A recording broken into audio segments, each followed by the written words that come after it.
Good morning students.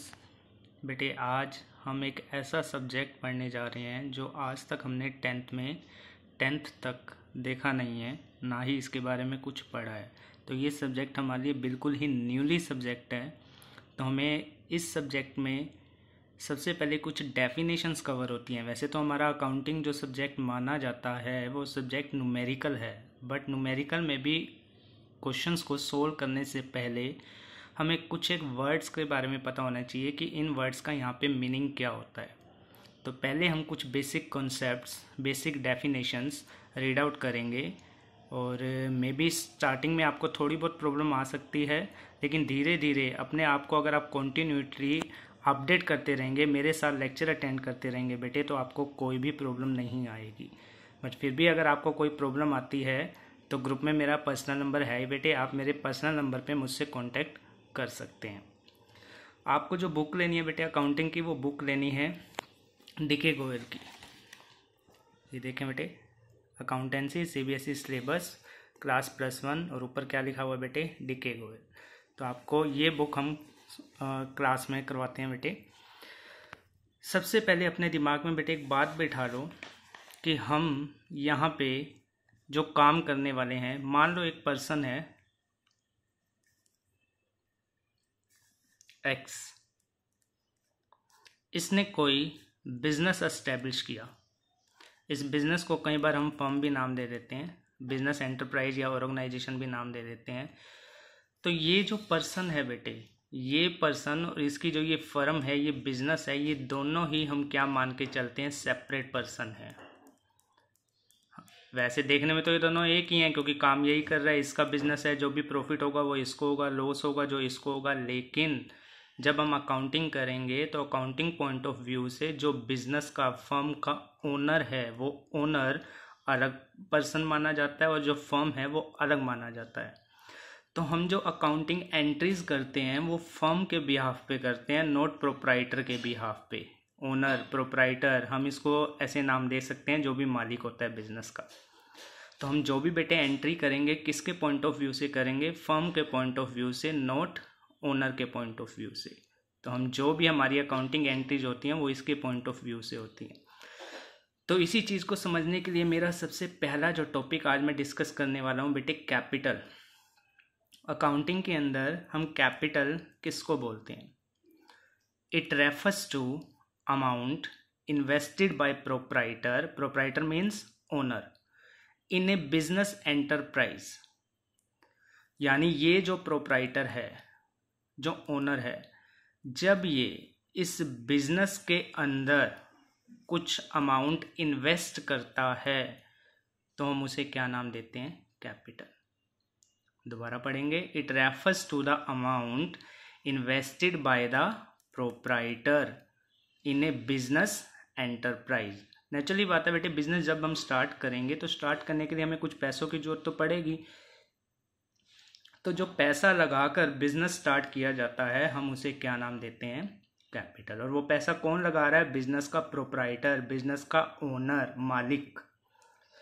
It refers to amount invested by proprietor in a business enterprise. अब ये कहते हैं ये जो अमाउंट होती है, amount may be in the form of cash, goods और एसेट्स। जो भी ये बिजनेस में लगाता है वो कैश फॉर्म में भी हो सकता है।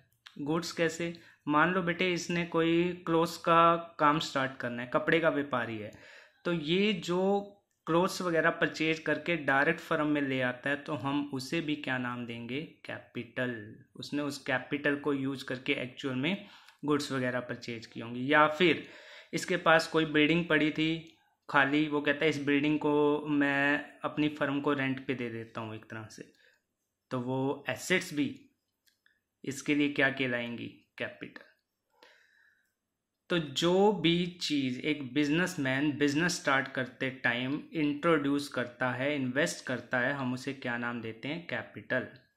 जैसे कि अगर हमें कोई इंस्टीट्यूट खोलना है तो उसके लिए हमें कुछ फर्नीचर की जरूरत पड़ेगी, तो वो फर्नीचर हम साथ के साथ लेके आएंगे, तो वो जो फर्नीचर यानी एसेट्स हैं वो हमारे लिए क्या कहलाएंगी, कैपिटल। तो जो भी बिजनेस स्टार्ट करते वक्त पैसा या फिर गुड्स या फिर एसेट्स फर्म में इंट्रोड्यूस की जाती हैं उसको क्या नाम दिया जाता है? कैपिटल। तो हमें ये डेफिनेशन लर्न भी करनी है बेटे और नोटबुक पे राइट डाउन भी करनी है। It refers to the amount invested by the proprietor in a business enterprise. Amount may be in the form of cash, goods or assets. Capital का एक फॉर्मूला हम याद रखेंगे, कैपिटल इक्वल होती है एसेट्स माइनस लाइबिलिटीज के, assets minus liabilities के। Second definition बेटे जो हम पढ़ने वाले हैं, ड्रॉइंग। एनी कैश और value of goods withdrawn by the owner. Withdrawn मतलब निकालना। ओनर कौन था बेटे? ये। फॉर पर्सनल यूज और any private payment made out of business funds are called drawings. तो कहते हैं कोई भी फर्म से कैश निकाला, गुड्स निकाली, पर्सनल यूज के लिए प्रोप्राइटर ने निकाली, या फिर जो बिजनेस फंड है, जो बिजनेस का पैसा है, उसमें से पैसा निकाला प्राइवेट पेमेंट के लिए, तो हम उसे क्या नाम देते हैं बेटे? ड्रॉइंग नाम देते हैं। दोबारा पढ़ेंगे। एनी कैश और value of goods withdrawn by the owner. Any cash और value of goods withdrawn by the owner for personal use और any private payment made out of business funds are called drawings. जैसे कि इस owner ने, मान लो जो यहाँ पैसा डाला था, हमने उसे क्या नाम दिया था? कैपिटल। आपने यहाँ से वो पैसा निकाल लिया प्राइवेट पेमेंट के लिए, जैसे इसने अपने बच्चों की कोई ट्यूशन फीस पे करनी थी तो उसने फर्म से पैसा निकाला और पे कर दी, तो वो उसका पर्सनल यूज हो गया। और ओनर ने पैसा निकाला है तो हम इसे क्या नाम देंगे? ड्रॉइंग।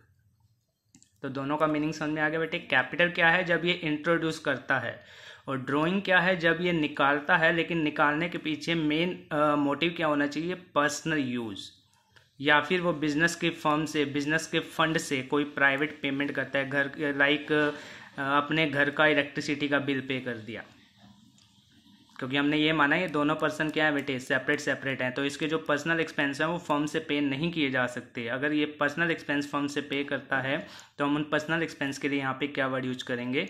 ड्राइंग। हाँ, अगर ये फर्म का कोई रेंट पे करता है, फर्म किसी बिल्डिंग में अपना बिजनेस चला रही है, वो रेंट पे किया जाता है, तो फर्म का एक्सपेंस माना जाएगा, हम उसे ड्राइंग नाम नहीं दे सकते। तो जो ये पर्सनल एक्सपेंस करेगा फ्रॉम बिजनेस फंड, हम उसे क्या नाम देंगे? ड्राइंग। Third definition, liability.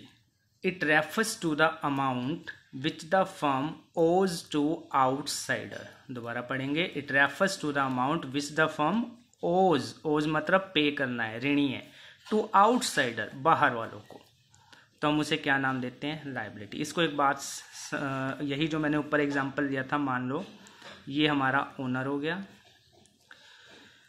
ये हमारा बिजनेस हो गया, ये कौन है बेटे? ओनर, मालिक, और एक और पर्सन है, राम, मान लो राम। ओनर ने इससे माल खरीदा, गुड्स खरीदी। जैसे ये कपड़े का व्यापारी था तो इसको कपड़ा खरीदना तो पड़ेगा, तो इसने इससे क्या खरीदा?